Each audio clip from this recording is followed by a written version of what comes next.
What's up, good people? And welcome to Alex Realtor Reviews. I'm back.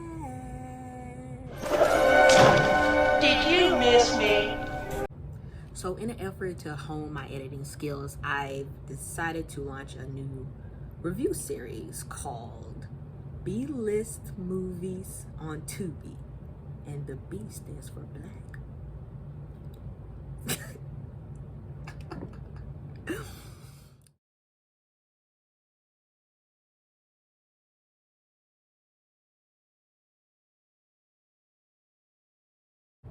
Tubi has been a really great platform for a lot of smaller brands of black creatives throughout the years.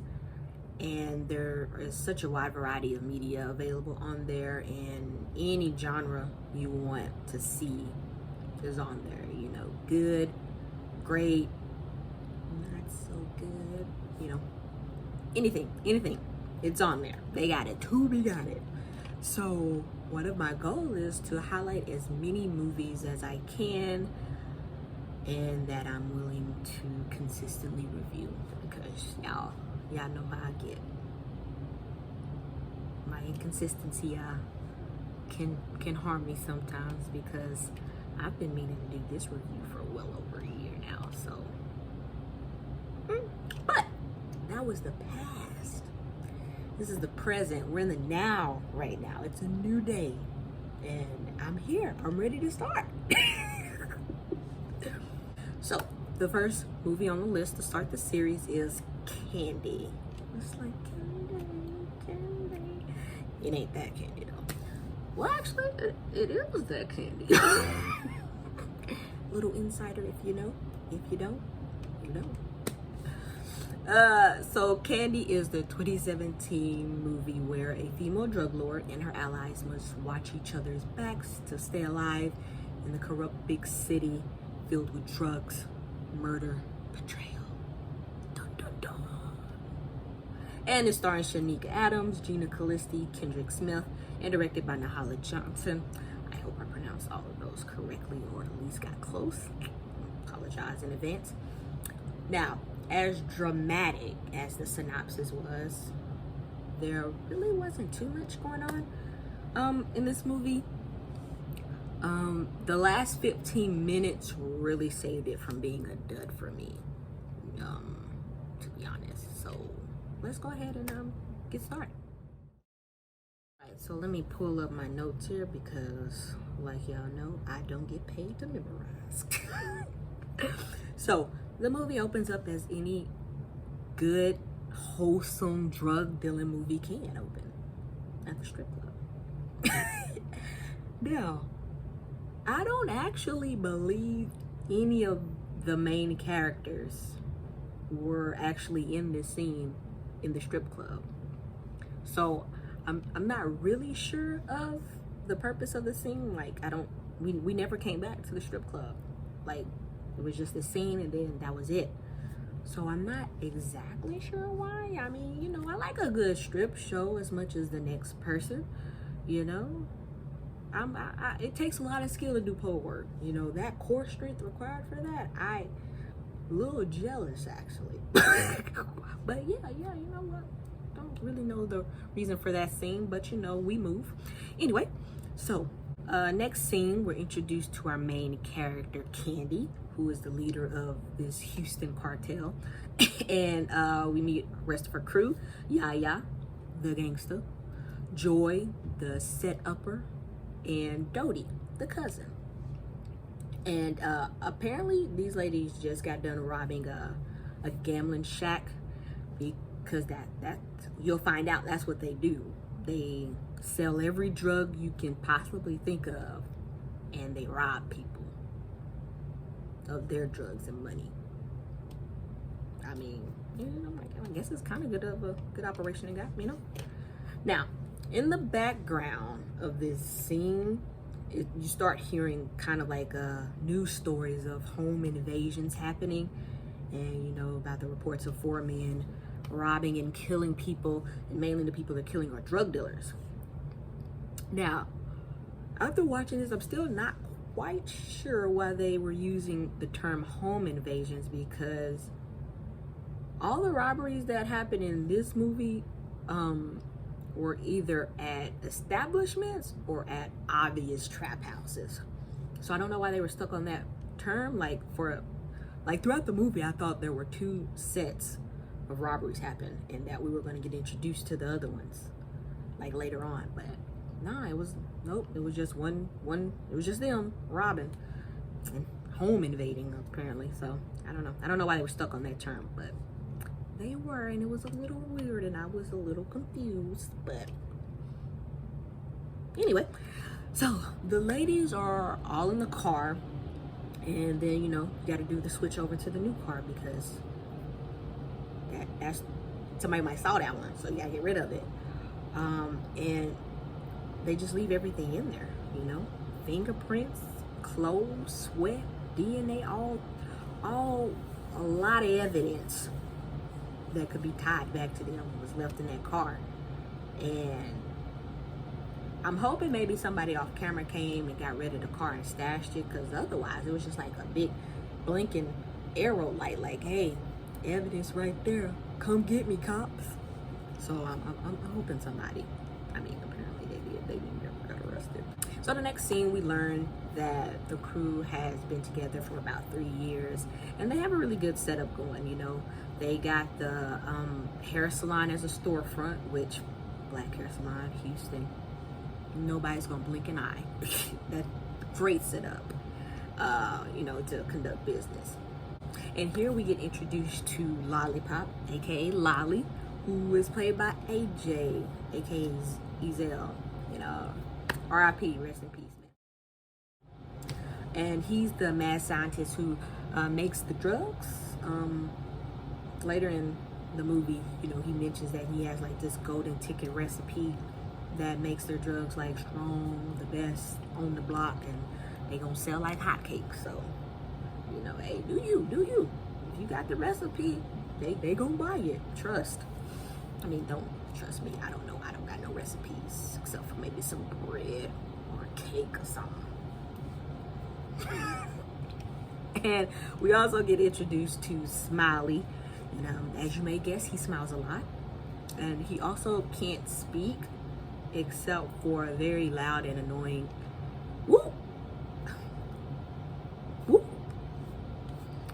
He'll say that every now and then.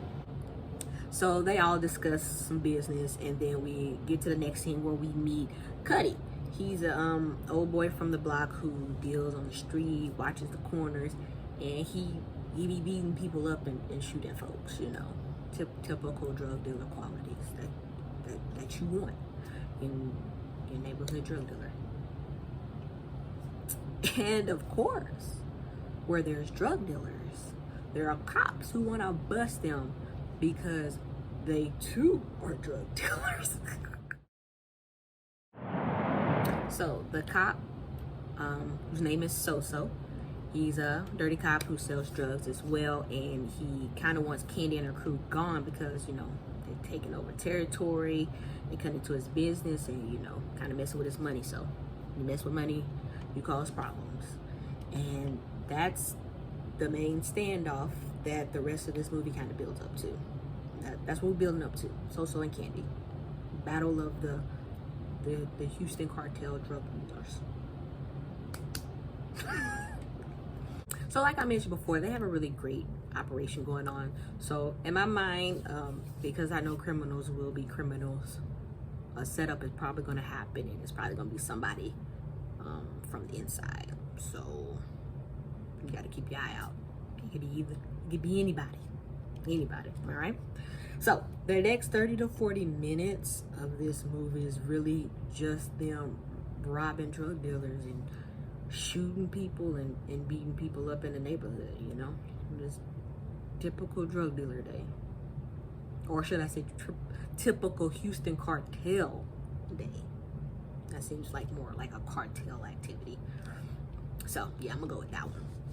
So the next scene, we have the ladies pulling up at the corner store, and first Candy and Yaya go in, buy some Frito pies, and as they're heading out, Dodie comes in to get peppermint and pickles, which hood staple.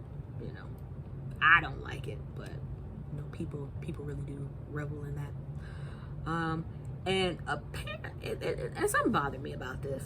Walk with me. Apparently, Candy forgot all about, after just 1 minute prior, asking everyone what they wanted. Don't do that. Don't ask me what I want and then completely forget in less than a minute. Like, did you really want to know what I wanted? Because now I'm questioning everything. I'm questioning you forever now. You don't care. You don't care. So, anyway, Dodie, she meets a guy while she's in the store. And I'm going to let y'all know something. I still don't know this dude's name. And I watched this movie maybe like 2.5 times. And I feel like they never mentioned it, but I don't know. Maybe they did. It's all irrelevant anyway, because I don't trust him, so I don't really need to know his name. You know, any character that gets introduced like in the midway point of a movie like this, you gotta watch them. You know, you gotta watch them. They're either the hero or the villain. It's one or the other though. So yeah, but I don't know his name. It don't matter. So yeah, they exchange numbers, and that means the scene. So we meet another member of the team, and it's some white lady named Peppa. She usually handles the bigger clients in the other states. See, I told you, these people are Houston cartel. They in different states with it. Great operation. They had the setup down. I was very impressed. I was very impressed by the setup. But yeah, she comes to town because it's time for a big deal, and big deals lead to big payday. And we all love that. Money. I know I need a payday. I might need to start something. Okay, so we're nearing the last bit of the movie, and we have the first meetup with So and Candy.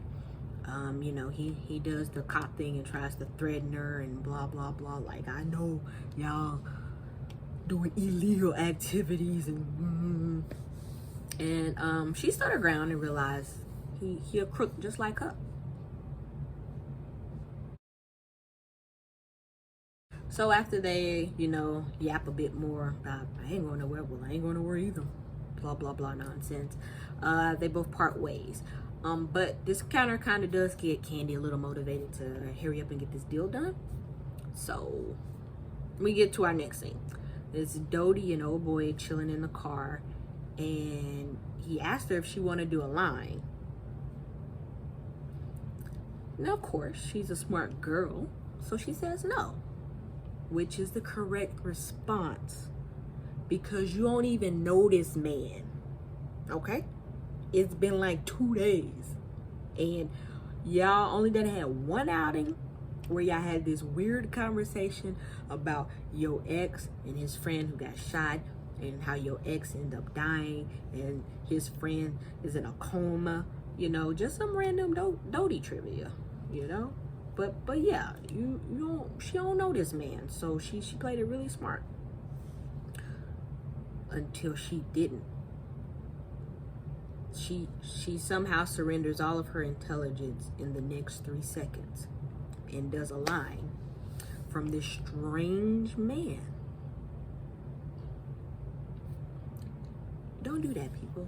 You can't just be out here doing other people's drugs. You know, you do your own drugs. See, that ain't the best message. But in the context of this movie, don't do other people's drugs. Do your own drugs, because you don't know what them other people you doing to their drugs. You know, you can't trust other folks' drugs. So you gotta do your own drugs. In the context of this movie, that message is good. Outside the movie, maybe not. Maybe so. I don't know. You do whatever you want with your life. You know, you minding your business. Do what you want. All right. Anyway.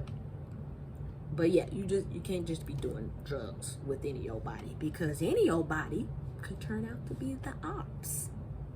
Which we find out in the very next scene, this man is. He happens to be the cousin of one of So-So's dealers, and they're using him to get to Candy.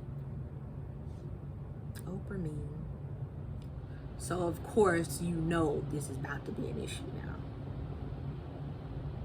And welcome to this kind of last half of the movie. It's finna start ramping up.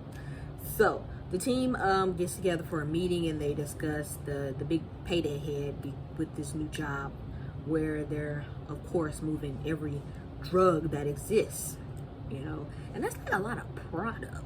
Like you need everything when you sell all of the drugs, right? Like that's a lot of different ingredients, because you know all drugs aren't made the same. I guess that's why they robbing folks, you know, they need the money. So the deal's gonna happen in a week. The movie does something really strange at this point. We start seeing old clips of previous scenes of the movie, and at the same time we see new clips of Dodie completely fiending and strung out on drugs already.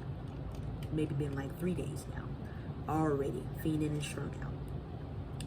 And I'm not exactly sure of the reason for the old clips that we just saw 20 minutes ago, but the main point is that Dodie is hooked, and this could mess the plan up now. Now, looking at her, I could tell that the coke had to be laced with something, you know, because how she was behaving was not coke behavior, if that makes sense. You know, I don't do drugs, I don't do coke, but I've seen a lot of movies where people do coke, and that ain't how they act. So it had to be something else. And Joy, you know, the set-upper, trying to be an angel, she notices Jody is kind of strung out a little bit, and she told her, like, hey, you tripping, you can't tell that the coke laced with heroin? Now how she knew what the coke was laced with, I don't know. Who knows? We don't know. We never know. We didn't find out.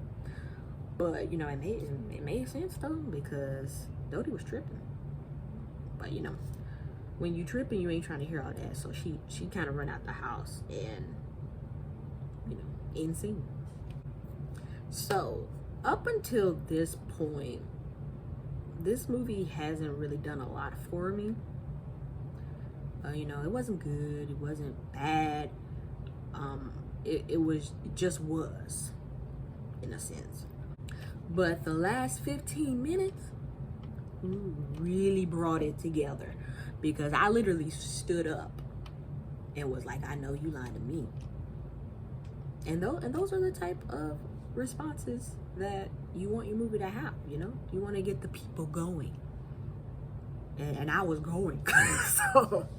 So, hey, success on that front. The last 15 minutes, nice. So, I'm thinking that they probably gonna kill Dodie. You know, she ain't really giving old boy no info. She's really sticking to the story of just working in the beauty salon. So, you know, she hadn't got caught slipping there. And So he putting hits out, and all the boy gotta do is lace the drugs and she ODs, you know? So if she died, you know that's gonna set Candy off. And now the plan gone. And if the plan gone, then the money ain't right. And when the money ain't right, y'all know how y'all act. So it's looking bad right now. It's looking a little bad right now.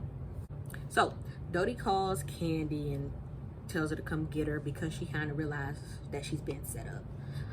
But before she could ask, old boy comes back. So she kind of got to hang up and play the role and play it like she don't know what's going on. And at this point, Candy already at the airport anyway, getting ready to go make this deal happen. And guess who pops up? So, your friendly neighborhood cop / drug dealer. And this is the standoff. Him and Candy. Guns a-blazing. Well, not a-blazing, just pointing at each other. And he started yapping in line about just wanting to be partners, but now she gotta die. And I'm like, you lying. You ain't never wanted to be a partner. You wanted her out by any means necessary. And then Yaya pop up behind Candy with a gun to her head. She was the sellout. Inside job. I knew it. She was on my suspicion list. It was her and Candy's boyfriend. Those were the two on my list. And it was her. I knew it. And you know, she started talking that talk. I really don't remember what she was talking about. It wasn't really nothing because you sold out, man. Can't believe you. How dishonest of you. And then So he make that call and Yaya pulled the trigger. And the screen goes playing.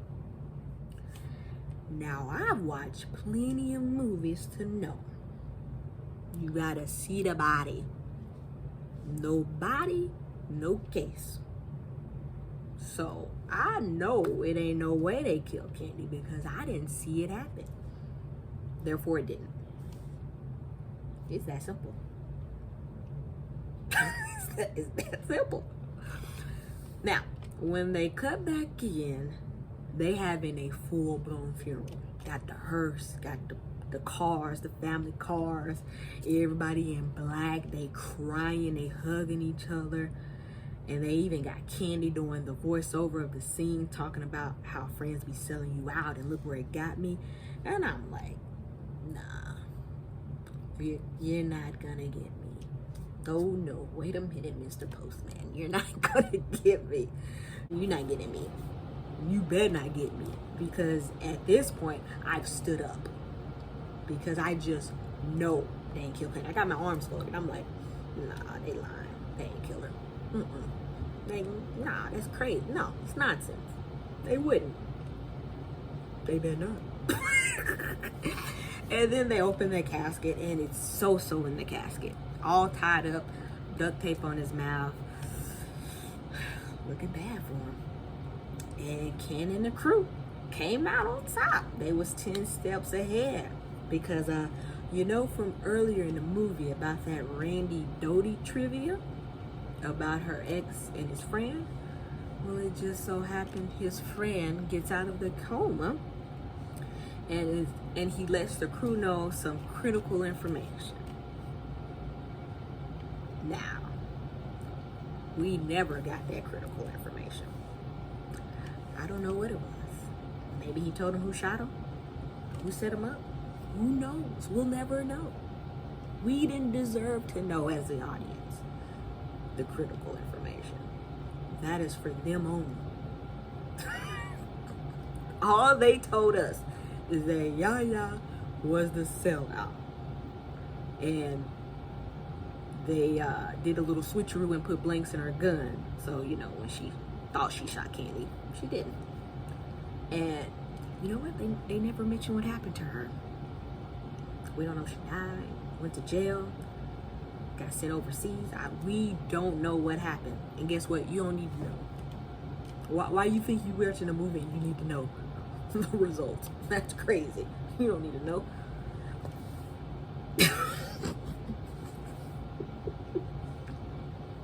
I can't believe they never told us what happened. I'm gonna tell you, I went back to watch it to be like, maybe I missed it. Nope. I didn't miss it at all. And they show another kind of like faded scene where even Dodie got in on the action and she got the drop on old boy and I'm assuming she shot him. All we saw was her pull the gun out. That was it. That's all we saw. And I hope she did though, because he was literally poisoning her. And not the regular poison that drugs do, but like extra poisoning, because he was lacing it not with heroin, with bleach. It was a Comet canister on the desk. He was cutting that with bleach. Like, Dodie need to go to the hospital immediately. She's dying. Like, last 15 minutes was just unexplained, unanswered, open-ended, open casket, just chaos. No answers. You don't need answers. And that was it. They made it out. They survived so-so. And made a deal. And got some money. Lived happily ever after. Oh, and they did play a blooper reel at the end of the movie, and I appreciated that. You know, I'm glad that the actors seemed to enjoy themselves on set. That was really cool to see. And that was Candy. Now, would I recommend this movie? Sure, I'd recommend it. It's worth at least one watch. You know. Now there is a Candy 2 that came out last year, but from what I saw, it's not the same cast, so that kind of took a little bit of the excitement away. But I still might watch it. We'll see. But yeah, that was the movie. I'm excited about actually keeping up with this 2B review series. For right now, my goal is to do at least one a month. And hopefully in the future that number will increase. That strictly depends on how consistent I am and motivated. So we shall see. But again, thanks for watching, and I'm off to the next review.